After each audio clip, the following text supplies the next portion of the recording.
Are you tired of the endless stream of fantasy marketing and vanity metrics? Yeah, so am I.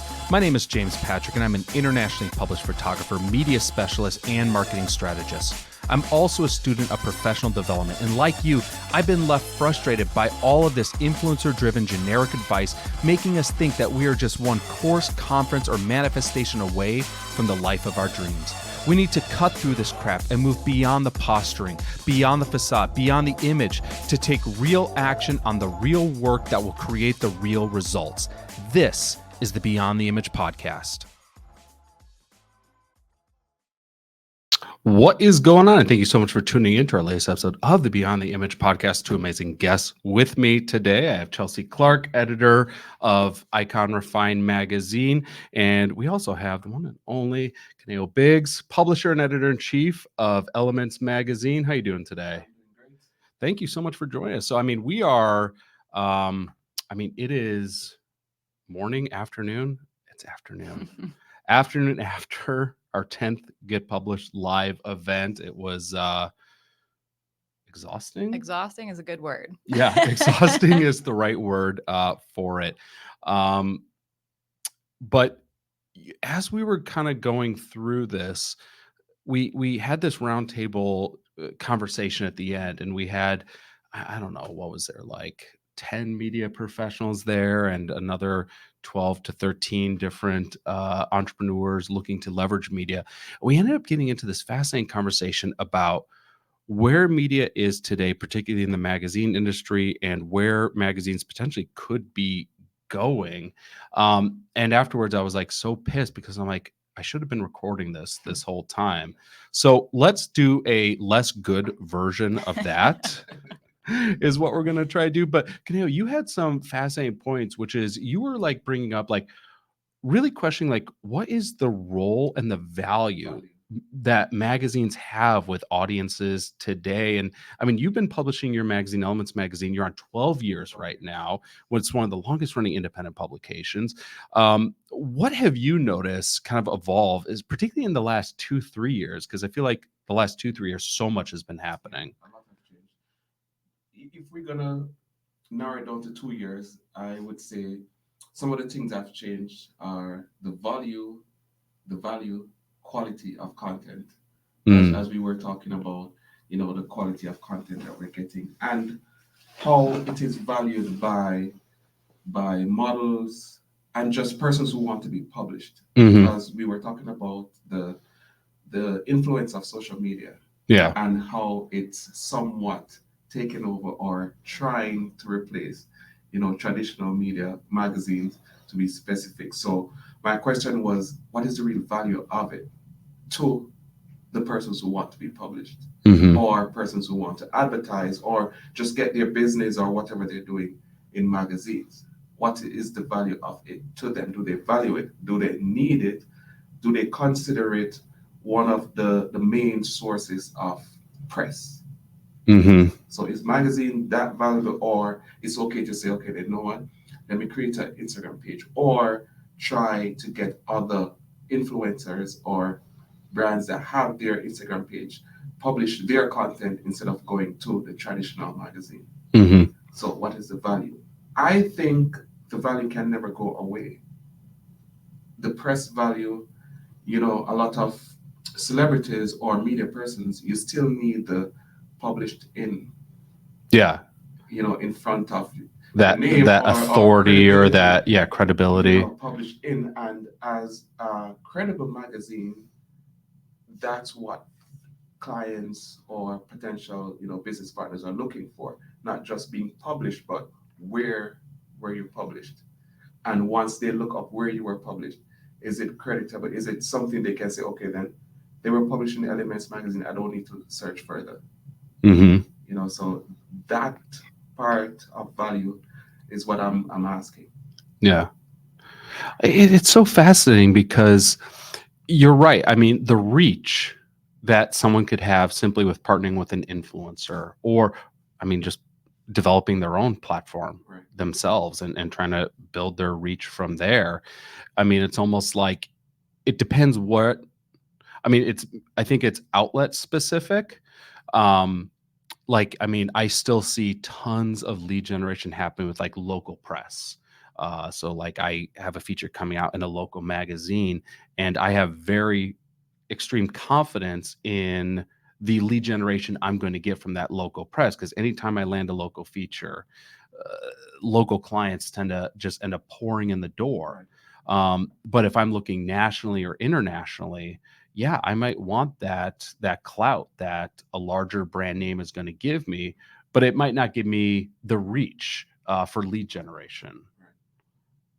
What, I'm curious what your thoughts are, because you've worked, Chelsea, both on traditional newsstand publications as well as now on the independent side. What are you noticing in the last few years in regards to people's interest in media?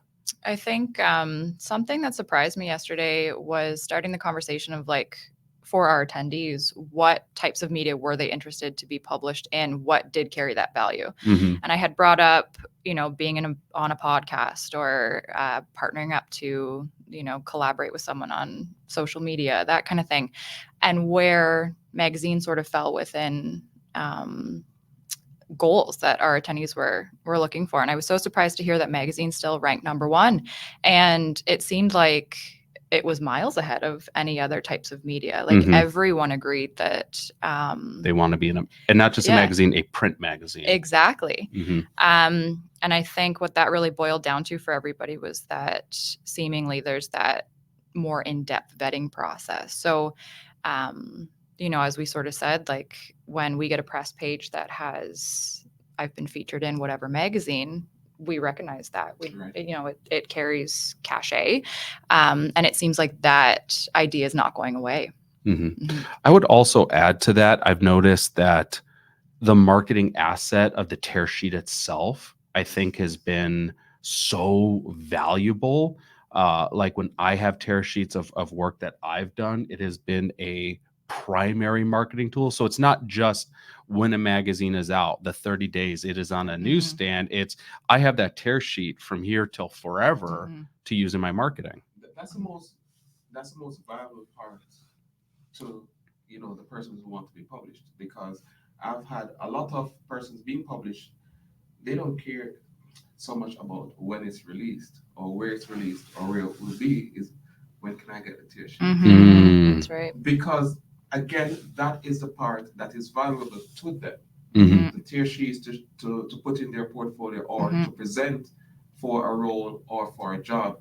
They need that part as it's almost like a receipt. To say that, hey, I was published. Because it's easy to say, you can always say, oh, I was published, and you can reel out a number of names, but the employer wants to see, let me see. And if you don't have that to show, then there's no evidence. Something I find fascinating about that too is like their print feature is the least shareable content that they have. Like anything that's on social media, they have a podcast, they can share something like that. But if they're featured in print, they have a tear sheet, and like you said, it's on newsstands for like 30 days, and that's sort of the end of it. So it's so shocking to hear that it's still the highest value for people, I think. But I love that part you brought up about being on newsstands for 30 days, because the advantage we have of independent magazine is, even though it's print, it's still sold online and it's there forever. Because I've had persons contact me and say, hey, I was published in your magazine 10 years ago. Please tell me it's still possible to get it. And I was like, yeah, I'll send you the link. And they were so excited because they were still able to buy that print magazine 10 years after. And I don't know about traditional magazines like Vogue, if you still can get a copy that was published 10 years ago. But as independent magazine and the platform that we use, once it's published, for me, I can say I've never taken down any issue. Even the first issue from 2012 is still available for purchase. So that's one of the things. And even if they want it for tear sheet or press, or just to get the physical magazine, it still will always be there. Have you, and this question is for both of you, have you noticed, and Kaneo, you work a lot with sponsored content, and we are just dipping our toes in sponsored content. When it comes to someone who has an interest in sponsored content, is most of the interest in the print publication, or do you get requests of, I also want, or I am prioritizing social media shout outs, posts, stories. I want something on your Instagram that's linking back to my account. Okay, so for that, I'm happy you asked that. Not many people ask for Instagram. Fascinating. It's really for online, the website. Okay, they want the website plugged. They want the website. They want the print, but the most valuable is the website because, again, it's about access and be able to go and get it again. So for me, once I post, I don't know other magazine, but once I post it on the website, again, it's there forever. The only way it's not there is if I don't have a website anymore. So that's why a lot of people request that, because they can always reference it. So if they're trying to get a job 2 years from now and they ask for, articles, it's always there. Yeah. And even now with Instagram, before they were charging for you to get the verified. Yeah. Before you needed articles. And that time there was a high amount of persons needing articles because they needed that. Instagram required that, hey, we need to see that you've been published, verified by media outlets. If you say you are a celebrity or a writer, a singer, whoever you are, we need to see press that is of evidence that yes, they write about you. You are actually, So even now with a lot of international models trying to get to the US, they are requesting a lot of that because it's also a part of them getting a visa to come here. The articles, same thing, because they'll say, hey, I'm coming here as a model, but we need evidence to state that you're modeling. Yeah. Let's see work of you modeling. So that is requested a lot because not only needed for just a fashion space, but outside of fashion. Yeah. And Chelsea, I'm curious your answer to that question as well, because I know when I'm pitching to media outlets, probably the thing that I'm most interested in is digital features first. Unless I want that marketing piece of a tear sheet, in which case I'll want something in print. But I love social posts. I will actually create content for media outlets just exclusively for their social media, simply because and the example I'll give is I was pitching to these photography magazines. I was writing for different photography magazines a number of years ago, and I was getting decent response from it. But the problem I was seeing with being in a print photography magazine was someone had to read my article, get value from my article, then go to the back of the article to read my bio. And then the very last word of the bio was my website link, right? And they're like, okay. And now they have to close the magazine, go to their computer or their phone, and then type me in and look me up later. That's a lot of steps that someone might have to take. So I didn't see a ton of new web traffic to my website until that article landed on their website, in which case it was a direct link. But then they took that same concept, because I had all these visuals and I resized the visuals 1080 by 1080 so they can make some Instagram posts out of it.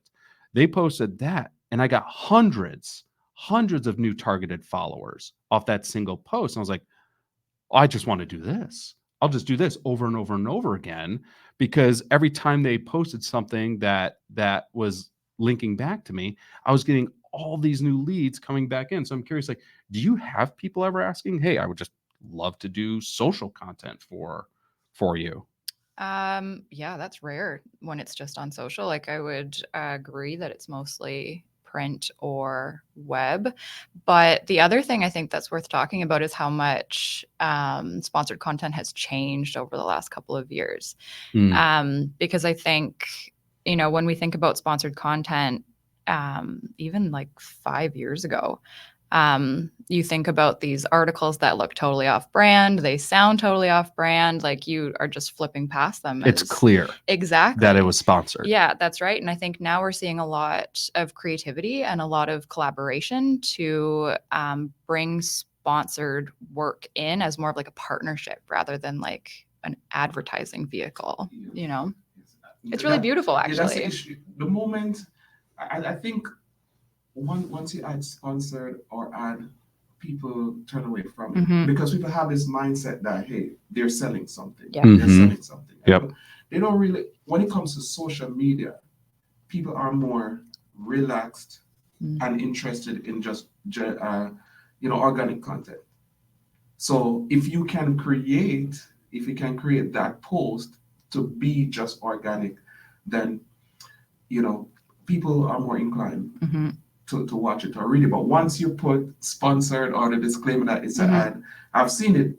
You can post the two things twice, but without that disclaimer, and you have more views from it. So I don't know why they're scared of that, but maybe because people really don't like you selling them something. They just want to enjoy something on social media. Yeah, I think we're not on Instagram holding a credit card is what it is. We're not there to buy something. Facebook, with the exception of Facebook Marketplace, we're not on Facebook to buy anything either. Same with YouTube. We just want to see stuff that entertains I think us. the issue is being genuine. So because you have a lot of influencers selling things, a lot of times people think, does he or she really uses it? Yeah. Are they telling the truth, or are they just trying to sell this product because they're getting paid for it? I feel like that is the mindset like a lot of people have.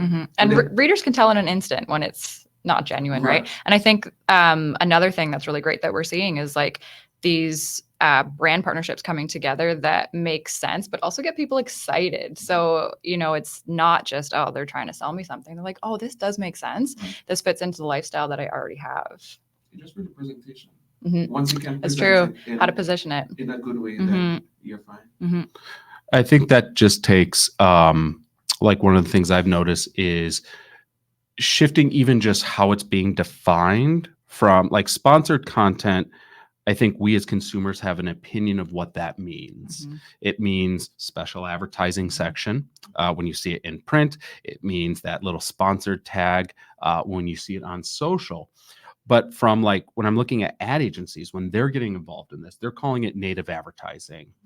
They're trying to create advertising that is so interesting, so unique, so appealing and engaging that people consume it like they would consume genuine editorial content.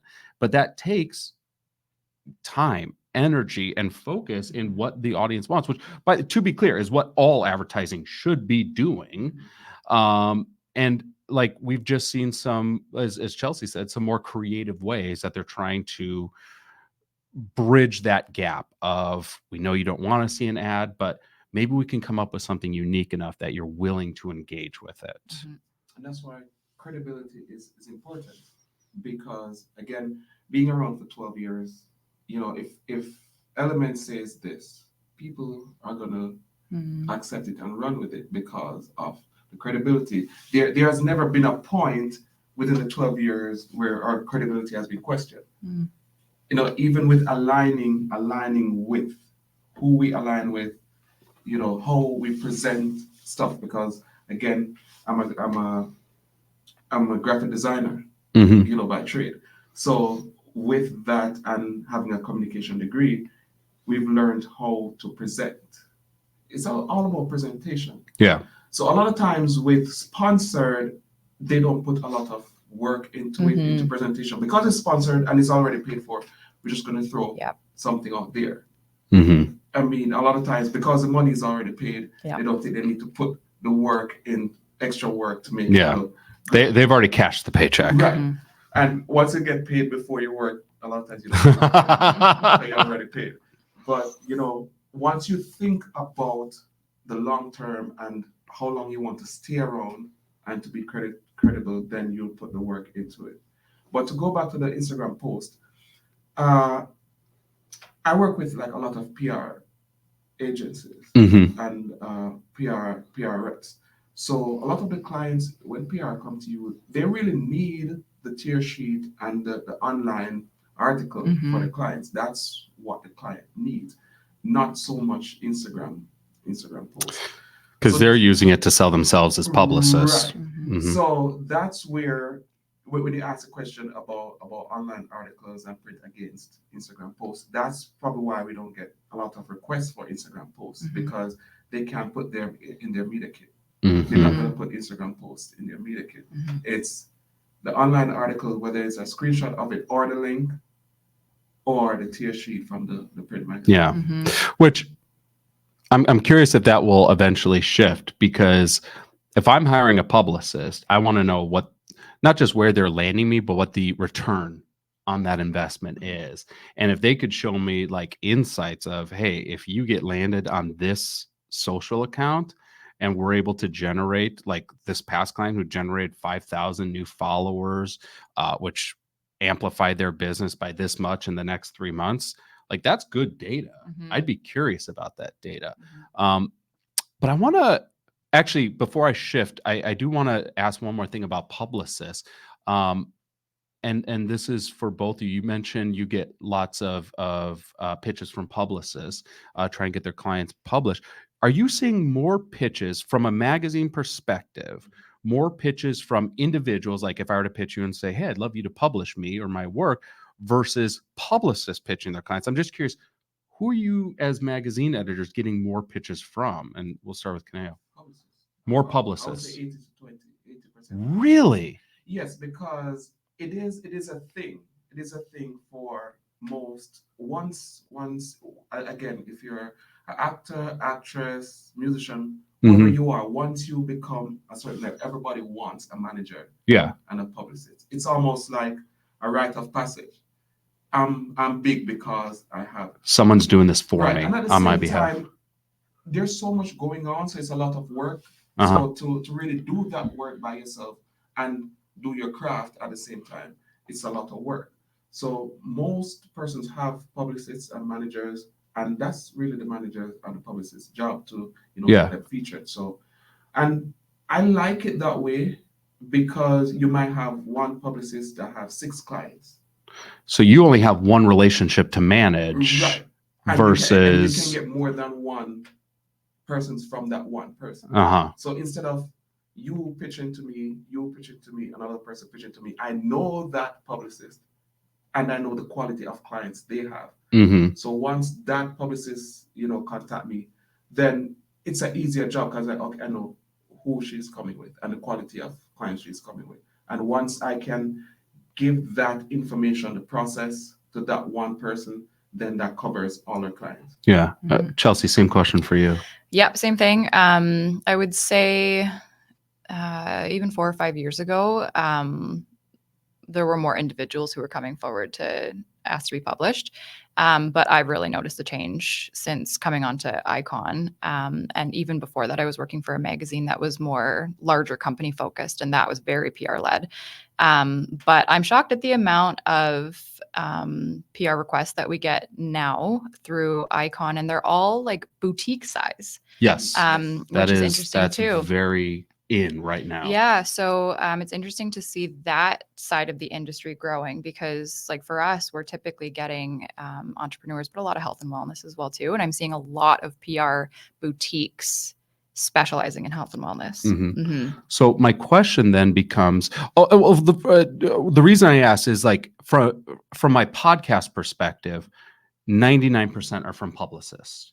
Less than 1% of the pitches I get are from individuals pitching themselves. Overwhelmingly, all the pitches I get are from managers or publicists pitching their clients. Is that new, or it was always that way? It's almost always been that way from my podcast. And I was just curious how it correlated to magazines. And so my next question is, do you look at, if an individual pitches you, does that make them less legitimate if they are not going through a publicist? It's more work for you. Mm-hmm. Because now I have to do a deeper research on that individual to see if they're legit and to see if it's a good match Mm-hmm. for my publication. Yeah. Again, if you build a relationship with that publicist, it's recycled. So each time they contact you, you don't have to do that deep research anymore. You know, they're not going to put someone of the lesser publicist quality. will send you all information. They send that bio,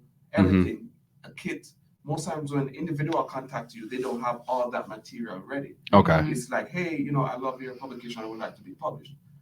That's just 1% of the information I need. Now I have to go find the other 99% of information. The publicists, they come prepared with kit, everything sent to you. I just grab it, read it, scan through it, and by that time, I'm able to make a decision if I want to work with that client or not. Interesting. What about you, Chelsea? I would also ask you though, like, I really find that all PR is not created equally. Like some are like pulling teeth, like trying to get decent images out of someone, or like you and I recently started working with a PR company. We're looking for pitch topics, and it feels like we're pulling teeth there too. You spoon fed them the perfect. That's right. you did the work for them, and then when the ball was in their court, it's like they completely ignored everything you said. And I remember like you were looking over my shoulders. I was reading that email and you're just like, we can work on this. Like they did not get the point. And I was just like,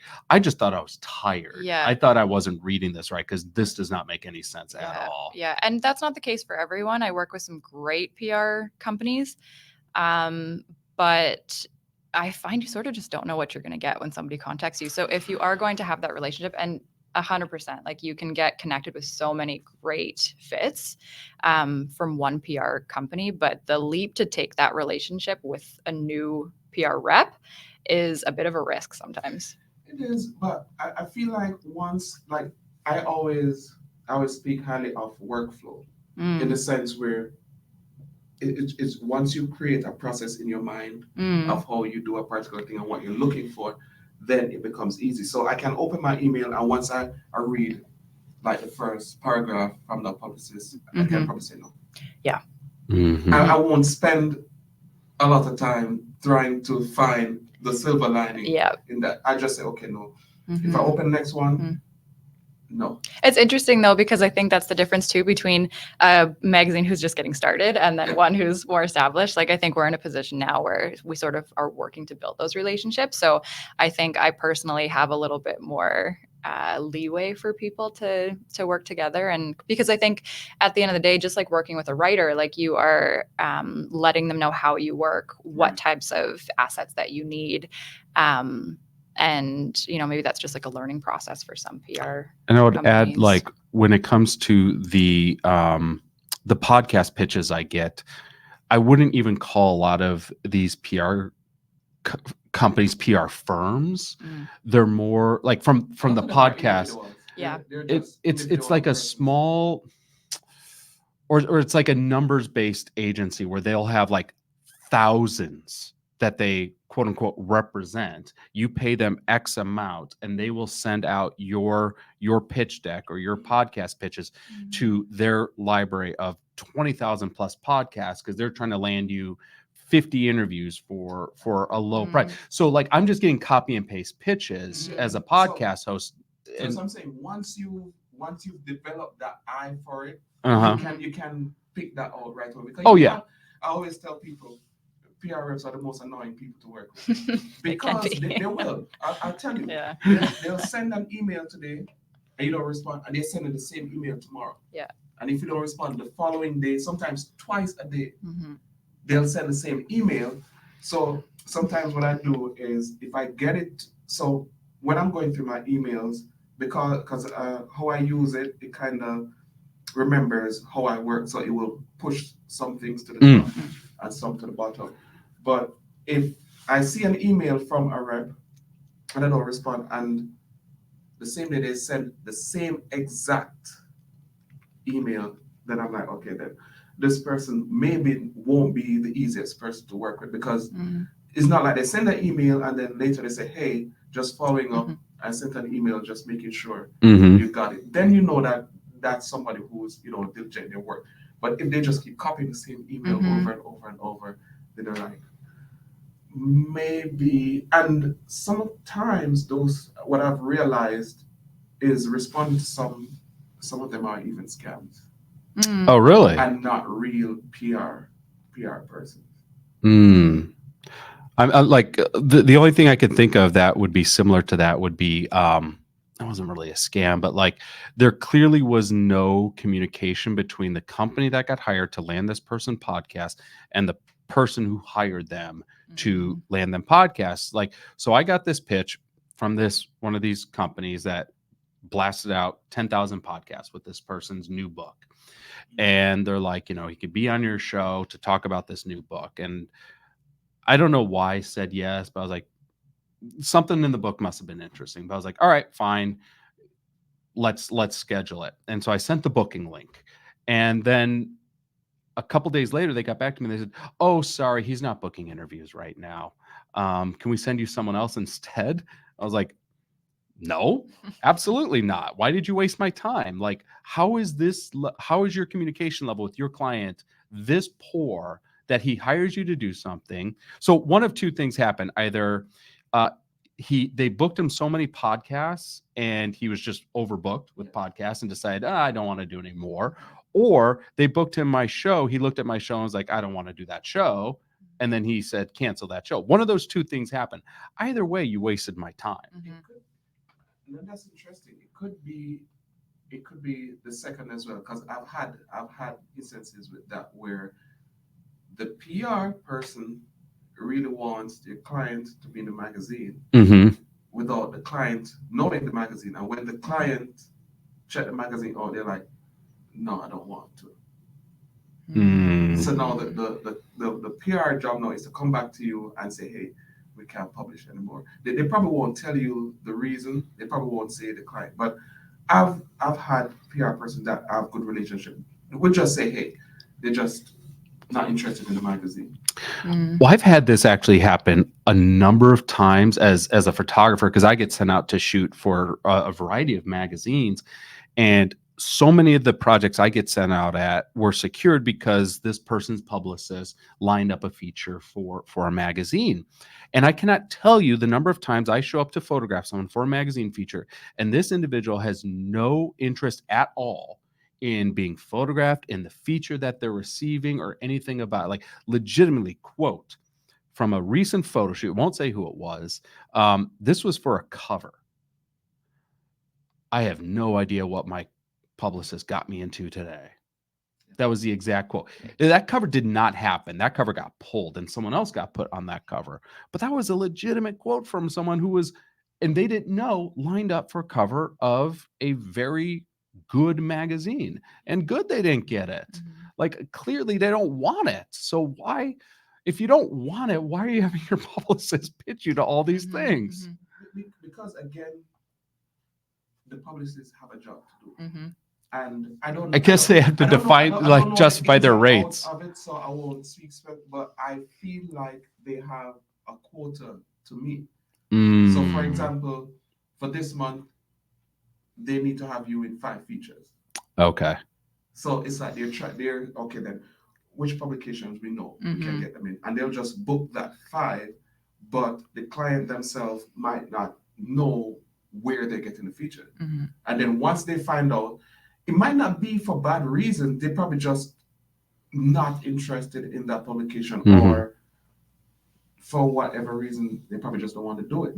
That's true. It's likely not nefarious most of the time that they are not excited about it. They probably just never heard about that's right. it. And not everybody is open to new opportunities. They probably just never heard about the publication, and they just don't want to take that extra step to say, you know what, let me just work with this publication, even though it's new to me. I think what I've found is that when this situation arises, it's often that they think they can get the publicity without having to do anything from their end. That the publicist will just line up features for them and use pre-existing artwork or pre-existing photos. So anytime they're asked to do something in addition to something that is already banked and already done, that's when I've had that happen, where it's very clear. It's just like, all right, I thought we were just going to get a feature. I didn't realize I had to get out of bed this morning and shower and shave. Yeah, but each outlet have their own process. Of course. Yeah. So for me, I have my process. So once I agree to do a feature, then I'm saying to the publicist, I need this, and this in order to do it. But then when they bring that list to their client, the client be like, why do I have to do all of this? But then if you're trying to get the best feature, then you have to do everything that's on the list. Well, and that's the thing. It's like, and I'll use an example of PR photos. Like if a client has a library of PR photos and they're shopping those photos around, and I've been the photographer that shot lots of these PR kits, and you as a magazine need something that the other 12 magazines that are running the same person on their cover, maybe in the same month, you can't have the same image on the cover. You can't have that. So oftentimes, like, especially like when we're working with certain celebrities who are trying to use their PR kits and their PR images, like we would often have to push back and be like, no, we have to shoot our own imagery if you want this higher feature. If it's a smaller interior feature, okay, we might use a canned image. Publishing, at least ask them there for unpublished images, something that has not hit the market yet. So it can be, I had, it was a local business and I shot them for one magazine. I don't know how, but their publicist got a hold of the images.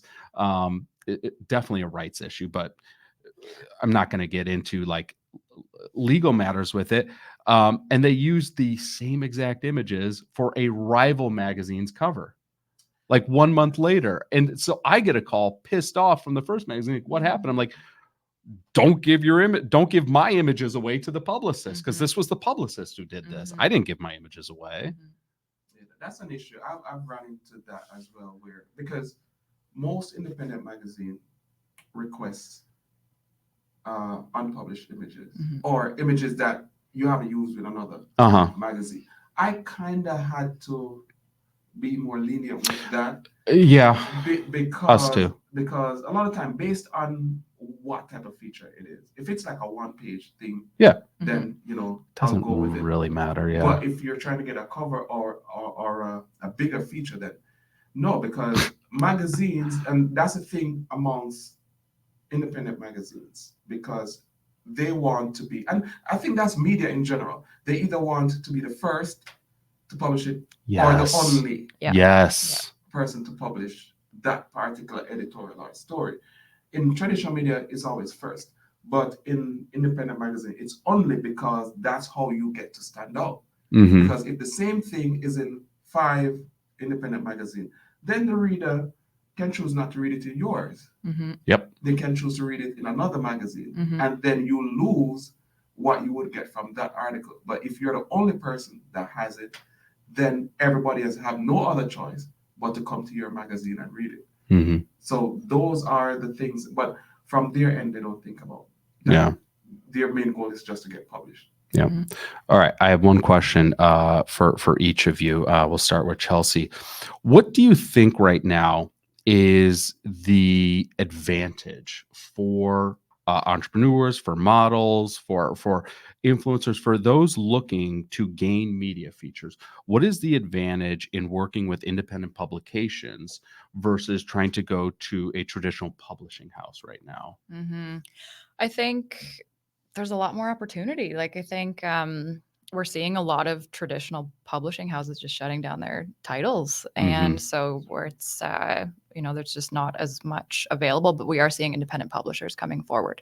So, and we're always looking for great content also. So, we're not necessarily running stories about celebrities or that kind of thing. Like, we're looking for really good, authentic content. And so I think that's coming a lot from a lot of entrepreneurs out there who just have great stories. Yeah. Yeah. Kaneo. Yeah. I could easily repeat what you said, but I'll just add to it. Traditional media houses, they have a more strict process on how they do things or the type of content they want.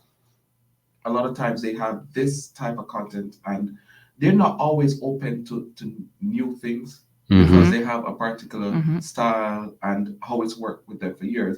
With independent magazine, you have that leverage, and also it's more personal.